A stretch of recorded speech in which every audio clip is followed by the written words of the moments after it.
How's it going out there, Bears fans? Bourbon Bear here with a quick update on what the developments happened today for our Chicago Bears. Unfortunately, no co-host today as we kind of got to do this on the fly just because a lot of things are going around. A lot of people want to know what is going on with Roquan. So pulling it all down together, so as most people have heard thus far today, Roquan did request a trade from the Chicago Bears.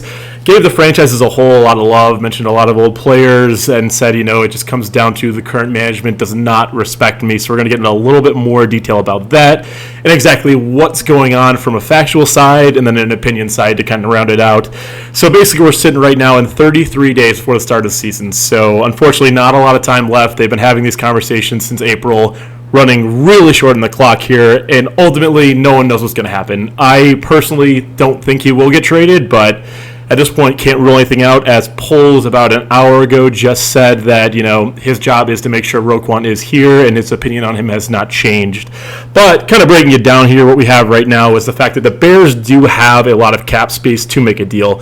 In 2022 right now, we've got $18 million and change, and I think people will think we had less than that, but the Riley Reef deal was actually for only $3 million against the cap. So there is a little bit of flexibility, even if we need to sign another receiver after the news today. We had another receiver go down.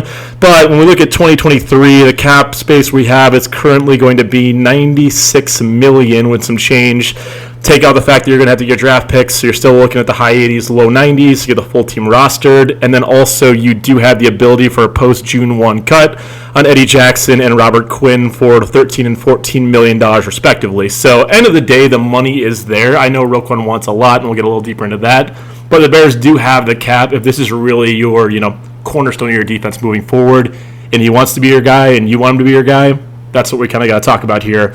So going into that a little bit more, though, so we also have to focus on the fact that Darnell Mooney and Jalen Johnson's contracts are going to be coming up as well. So it's going to be a big day for Poles to kind of just establish himself about how he's going to treat his players, and that's going to be a big factor moving forward.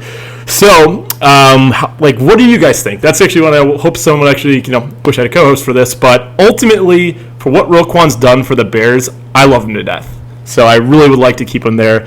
But the fact is, he's set to do just a little over $9 million this year, and realistically, that's the third highest weak side linebacker salary this season. So that kind of strikes you as, oh my God. If he wants $20 million a year, third highest at this position is only getting $9 million. That's kind of like, oh my God. I'll have to drink some bourbon for that one. Oh my God. But at the end of the day, Roquan does deserve to be at that top tier of the market. Let's be real. I mean, Darius Leonard, he's sitting at a little over $19 million. I think he should be around him. To be realistic with you, I was hoping they would have got a deal around 18 or maybe 18.5. If we got to go to 20, I think you got to do it. But again, this is kind of where it's going to come on to polls to make the choice here. So going off that, though, looking at the poll side again, over $9 million with the contract this year, and obviously it's number 3 in the NFL for a will linebacker.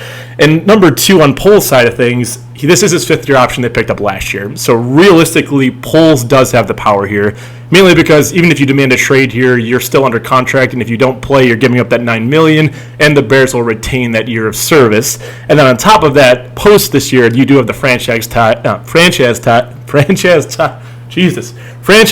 option. So ultimately, if they use that on him, then I could actually see him sitting out. It's getting a lot uglier. But the big thing I want to bring up here, though, is they have all the film on Roquan being on a 3-4 defense. Obviously, they're moving to a 4-3 now. So does that actually play into a factor here? For Eberflus to say, hey, if we give this guy top dollar, he's got to deliver, but we have no film on if he can actually integrate into this defense. I think he can, again, just because of his speed alone. That's one of the most dangerous things to have the linebacker role in the NFL. But the other issue is the fact that we have no depth at linebacker. I mean, we have Mara, who's, hopefully coming off that injury is going to have a good year. But realistically, in terms of, desperation for the Bears, especially if they do want to be competitive this year, the ball's kind of in his court. And then also building off the fact that, hey, he came out this afternoon when he said he wanted Roquan to stay. The fact that, they gave him a record-setting offer. So obviously there's some kind of disagreement, and it sounds like it's based on certain incentives or de-incentives. Saw that in an article this morning, and I don't exactly know the detail, and I'm sure we won't know for a little bit longer. But clearly something's going on. Because, again, they've been talking since April, and, the fact that you haven't got it done now is only really boils down to one thing in my mind, and that's the fact that Roquan Smith is his own agent. If he had an agent going into these contract talks, I think this would have gotten done, hashed out, probably before training camp for sure, but he wouldn't be at a hold-in right now. The other thing to factor in here, too, is the fact that since he's already at camp, he really can't leave camp, or there's going to be significant fines associated with that. He is on the pump, granted, but the fact of the matter is, I think there's some kind of penalty in the NFL system where if you go to camp, don't practice on the pump, and then not show up, they start taking game checks as fines starting in the preseason. So not even regular season. They lose an in-game season check during if they miss one of those 3 preseason games coming up. So that being said, it's going to be really important to get this done sooner than later, or else we're going to have a crazy situation going on where Roquan will not be getting paid during certain games of the year, or if he plays them still, he's going to get that fine. But from the Roquan side of things, you got to think about it here. You know, he's earned his contract. I'm hoping the numbers are somewhat close. It doesn't sound like they are, but he's been a cornerstone of the defense. Let's be real. He's the most fun to watch out there ever, since we got Khalil Mack and him together. Just so cool. The way he flies, the way he runs the team, and again, just runs that defense as a whole. Guy you want on your team. The only issue he's going to run into, again, is this not having an agent. There's just not really got any options here, mainly because if the Bears don't trade him, he's still going to be on their payroll. They're not going to be able to move him or anything. Like, he can't just walk off and, go to a new team. That's not how it works. So that's where it's going to get interesting, mainly because of the fact that if you had an agent, you probably could have earlier on got some buyers out there, talked to some GMs, got the market up. So at least if you go to a new team, they're ready to absorb your contract as well as kind of what to expect. And then also it comes down to Bears actually getting proper compensation. The fact, again, he doesn't have an agent, a lot of these GMs are just finding this out, now means, hey, we have to scramble to make a trade package. And realistically, you're probably only going to get a second for Roquan. And if your polls, I would hands down say no to that.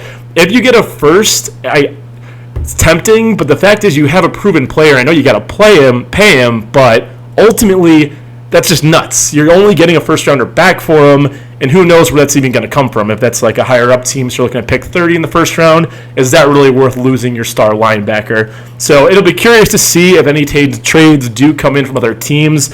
A lot of smoke and mirrors today was that Washington Commanders are very interested in him, but again, not even sure what their draft capital looks like. So ultimately, it's going to be a very interesting couple of days here. Again, I'm rooting for the fact that they can work out a deal with Roquan. Sounds like they still want to. I think this is going to be leverage for him just to get the deal done sooner than later, mainly because it did happen before the Bears festivities they had today at Soldier Field. So, in my opinion, it is a tactic more to kind of push polls into a corner, get it done, and not let him play his hard game here and set a tone for the rest of the team moving forward.